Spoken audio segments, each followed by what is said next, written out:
sebenarnya mulai sejak remaja itu sudah diberi tanggung jawab oleh orang tua saya untuk mengurus bisnis ya. SMP waktu itu dikasih modal untuk peternakan ayam waktu itu ya. Jadi mulai dari 100 ayam petelur, ayam pedaging dan seterusnya.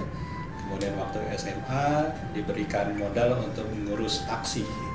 Jadi punya beli 1 taksi jadi 2 taksi dan seterusnya. Tapi setelah itu waktu universitasnya kan pindah ke Bogor. Jadi saya lahirnya di Jakarta, besar di Jakarta sampai SMA, kemudian universitas di Bogor. Nah di Bogor tuh konsentrasi belajar. Ya. Kemudian di Bogor itu ketemu dengan Profesor Andi Hakim Nasution yang waktu itu jadi rektornya Institut Pertanian Bogor. Dapat inspirasi, wah saya ingin jadi profesor kalau begitu, kayaknya bagus sih jadi profesor nih, pengaruhnya Pak Andi Hakim Nasution. Ya. Jadi setelah dari IPB, kemudian cari beasiswa keluar. Yang dapatnya tadinya saya mau cari beasiswa ke Amerika Serikat untuk jurusan statistika karena waktu itu anak muridnya Pak Andi Hakim Nasution di jurusan statistika, tapi nggak dapat yang ke Amerika. Dapatnya justru di beasiswa untuk program Master of Business Administration MBA ke Rotterdam. Jadi ke Rotterdam School of Management dapat beasiswa dari Yayasan Witteveen Dekker Indonesia Scholarship Foundation. Itu di sananya ada Pak Radius Prawiro, ada Pak Rivin Sergar yang dari sisi Indonesia, dan ada Menteri Keuangannya Belanda, Pak Witteveen, dan dari Philips ada Pak Wisse Dekker, namanya Yayasan Witteveen Dekker di Rotterdam dari tahun 88 sampai tahun 90. Nah menjelang lulus, itu rupanya waktu lulusan itu pembimbing karya akhir master saya, yaitu profesornya Pak Radius Prawiro juga waktu itu. Jadi ada pertemuan menjelang lulusan, ada yayasan datang ke sana, bikin ada semacam pertemuan dengan mahasiswanya dan orang penunjang dana dan para profesor. Rupanya bisik-bisik tuh si profesornya saya sama Pak Radius dan Pak Rivin, katanya bentar lagi nih ada graduation, lulusan, dan akan ada orang Indonesia yang jadi lulusan terbaik katanya. Pertama kali di Belanda katanya. Kemudian orangnya itu yang Anda kasih beasiswa, jadi harus dikasih beasiswa untuk ke S3. Nah, kemudian saya dipanggil sama Pak Radius, ya Pak, ada apa? Kamu mau lanjutkan studi nggak? Mau Pak, dari dulu memang maunya ke situ. Oke, jadi kamu mulai daftar kemana-mana, nanti lapor untuk dapat beasiswa. Nah itu lanjut ke S3-nya. Nah kebetulan apply-nya ke Amerika, dan jawaban pertama yang ada dari University of Pittsburgh di Pennsylvania. Ya udah dikasih kesempatan. Tapi itu ada jeda waktu 1 tahun waktu itu. Jadi 1 tahunnya diisi kerja di dulu namanya ABN Bank, Algemene Bank Nederland. Itu di Amsterdam. Kemudian merger mereka jadi ABN AMRO. Ya, ABN merger dengan AMRO. 1 tahun sambil menunggu kuliah di Amerika Serikat, kerja di Belanda dulu di divisi treasury-nya sama corporate banking. Nah, kemudian tahun 91 sampai 96 itu kuliah S3 di Pittsburgh ya. Nah, setelah lulus dari kita menjelang lulusnya dipanggil lagi sama profesor ya. Saya mau rekomendasikan kamu untuk kerja di investment bank di New York karena ada investment bank yang datang yang tanya ada mahasiswa yang bisa direkrut atau enggak. Kemudian profesor saya nawarkan nama saya nggak usah sebut nama investment banknya. Kemudian saya bilang ya, saya pikir-pikir ini tahun 96 ya. Indonesia lagi naik-naiknya waktu itu kan sebelum krisis. Saya kontak-kontak ke Indonesia, akhirnya diputuskan bahwa oke, nggak jadi ngambil yang di Amerika. Ya, kalau di Amerika bisa sih bagus, tapi di Indonesia lagi naik daun waktu itu. Teman-teman saya udah jadi owner perusahaan, udah jadi direktur di bank, investment bank, pada narik-narik pulang gitu. Kemudian Desember tahun 96 pulang ke Indonesia, mulai karirnya di Januari 97 dengan penuh rasa optimisme. Ya, saya memang orangnya optimis terus ya. Tapi pertengahan 97 kan krisis ya. Aduh, saya pikir kalau waktu itu terima pekerjaan di Amerika Serikat udah ditawarin langsung sama profesor yang jadi pembimbing langsung di New York tuh ya, di salah satu investment bank yang terkemuka. Pasti nggak bakal kena krisis, sudah rada nyesel-nyesel juga. Ya, tapi kemudian cari alternatif, akhirnya cari yang penghasilan yang berbasis dolar sedikit lah waktu itu. Jadi konsultan di perusahaan konsultan terkemuka yang namanya McKinsey & Company, itu perusahaan konsultan internasional terkenal. Itu pas waktunya dari tahun 98 sampai 2001 pas Indonesia lagi krisis. Tapi biasanya pas lagi krisis tuh konsultan sangat dibutuhkan. Jadi tugasnya waktu itu adalah restrukturisasi perbankan industri di Indonesia ya. Jadi sekian banyak bank itu dievaluasi mana yang layak hidup untuk dapat dana rekapitalisasi, mana yang tidak. Jadi ada tim yang terdiri dari 7 orang, timnya McKinsey Company, suruh evaluasi ada berapa puluh bank itu oleh Bank Indonesia sama BPPN sama Kementerian Keuangan, kemudian diisolasi supaya jangan dipengaruhi keputusannya. Kemudian kami presentasi di depan di depan Gubernur Bank Indonesia, Menteri Keuangan sama Ketua BPPN ya, mana yang layak hidup, mana yang enggak ya. Nah, kemudian setelah itu ya ada dana rekapitalisasi masuk, ada 9 bank yang terpilih. Nah, kemudian setelah itu evaluasi ke bank yang sudah kategori yang lebih bagus lagi ya. Itu sampai 2001 berlangsung terus. Nah, setelah 2001 itu krisis sudah mulai sedikit selesai, konsultan sudah tidak terlalu diperlukan ya. Kembali ke dunia akademik lagi. Waktu itu dapat tawaran dari Bina Nusantara untuk mengembangkan program Magister Manajemen di bidang Finance and Investment. Waktu itu yang rekrut si Pak Yos Lukai yang sekarang di perbankan juga. Nah, kemudian itu dari 2001 sampai 2006, jadi mengembangkan program Magister Manajemen Keuangannya dari nggak ada mahasiswanya. Jadi sebelumnya rupanya mereka udah coba meluncurkan Magister Manajemen di bidang itu, tapi cuma dapat 1 mahasiswanya, nggak berkembang. Kemudian ya saya direkrut untuk mengembangkan itu. Nah, kemudian dalam 5 tahun dari 2001 sampai 2006, program Magister Manajemen di bidang keuangannya yang tadinya mahasiswanya 0, pada saat lulusan terakhir tahun 2006 sudah sama banyak dengan program MM yang sistem informasi itu unggulannya si BINUS ya.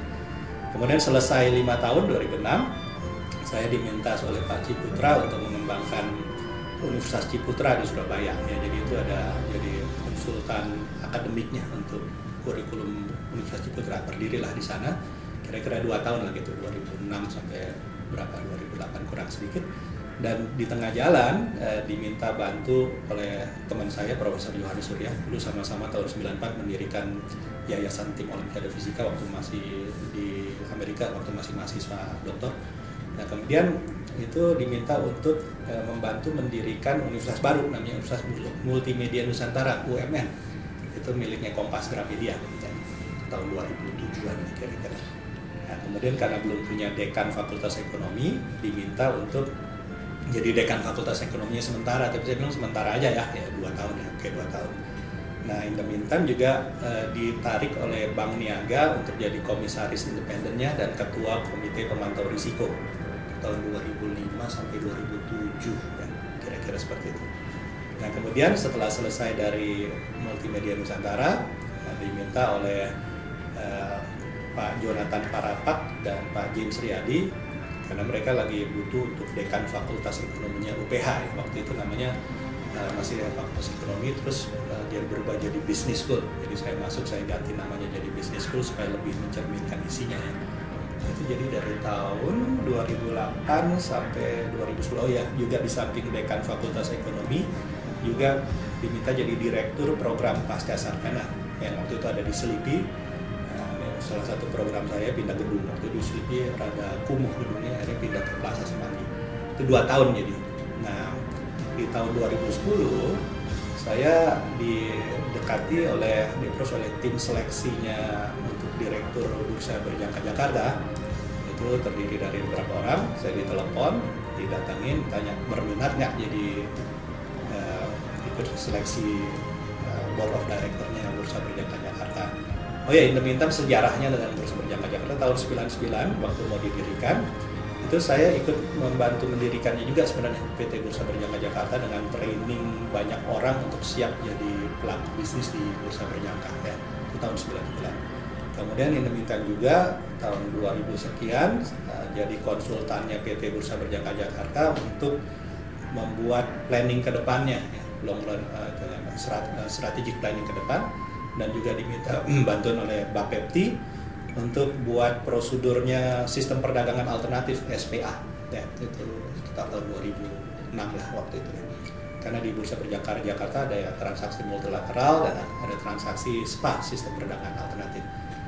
Nah, karena sudah ada sejarah seperti itu, membantu mendirikan Bursa Berjangka Jakarta, jadi konsultannya PT Bursa Berjangka Jakarta, jadi konsultannya Bapepti, kemudian diminta oleh komite seleksi untuk ikut seleksi jadi direksi. Nah, ya saya minta izin juga ke UPH-nya karena waktu itu lagi memimpin dua hal ya, Fakultas Ekonominya atau Business School-nya dan program pasca sarjananya. Jadi pertengahan 2010 ya, sebenarnya kuartal kedua 2010 itu prosesnya. Akhirnya melalui beberapa tahap, ya lumayan lah waktu itu bisa melewati beberapa tahap, baik yang di tim seleksinya maupun fit and proper di Bapepti. Akhirnya join ke Bursa Berjangka Jakarta itu sekitar bulan Juli tahun 2010 sampai sekarang. Nah itulah sejarahnya bisa sampai di PT Bursa Berjangka Jakarta.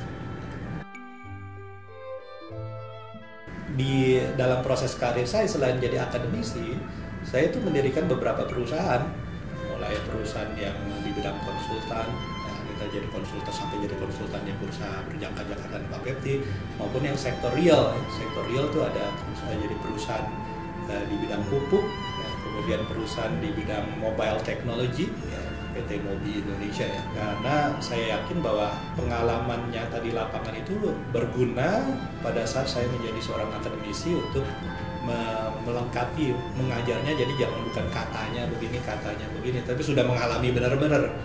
Jadi 50% akademisi dan 50% praktisi. Dan karena tentang Bursa Berjangka sendiri ya bukan orang baru juga, karena dari awalnya sudah ikut mendirikan, sudah jadi konsultan PT Bursa Berjangka Jakarta dan sudah jadi konsultannya Bapepti. Jadi sudah tahulah isi perutnya industri ini, dan pada waktunya diminta jadi direktur, ya rasanya udah waktunya, karena biasanya kan cuma ngomong dari luar aja, kasih tahu advice by consultant, tapi nggak bisa mengimplementasikan di dalam. Jadi sekarang waktunya untuk implementasi di dalam PT Bursa Berjangka sendiri.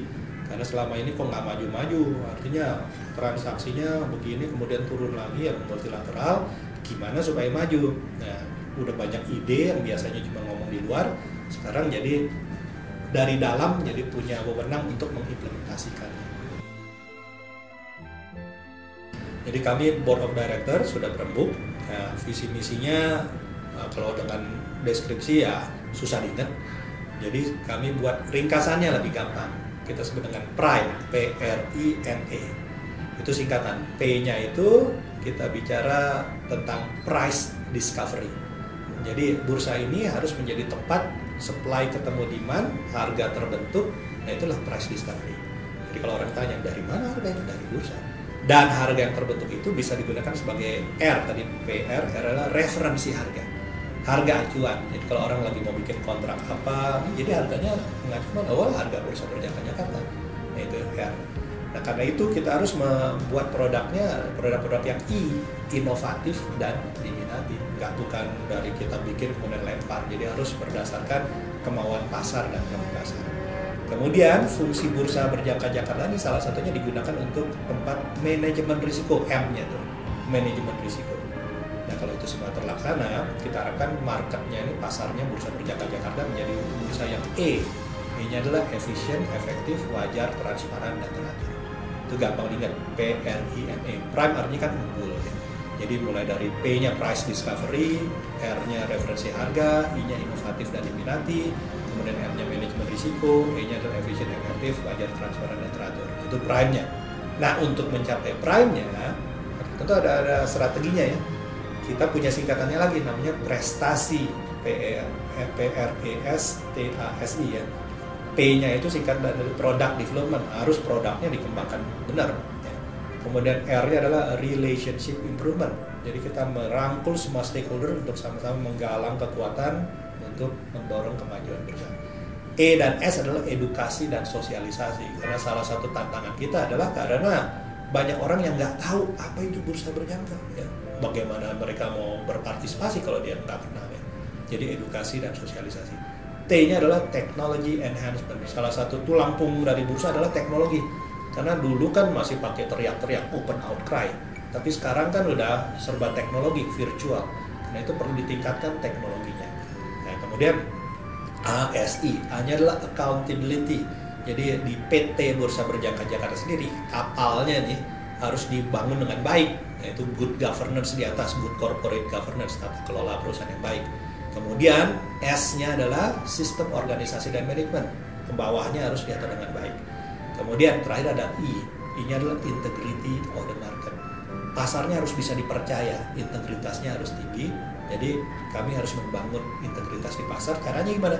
Dengan melakukan surveillance, pengawasan, melakukan audit kalau terjadi hal yang aneh di pasarnya pada anggota bursa, kemudian menegakkan peraturannya, kemudian kita melakukan pembinaan supaya secara bertahap pasar ini menjadi pasar yang semakin established dan semakin bisa dipercaya sehingga integritasnya bisa semakin meningkat. Itu prestasi.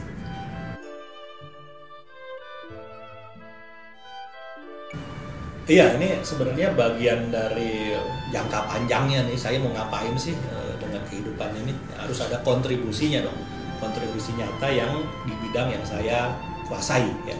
Jadi di samping bidangnya adalah education ini harus education dalam arti luas, bukan cuma education dalam arti perguruan tinggi. Ini education kepada banyak orang supaya bisa memanfaatkan potensi yang ada sebaik mungkin. Untuk Indonesia salah satu potensi yang belum berkembang padahal potensi yang besar adalah ini di bursa berjangka.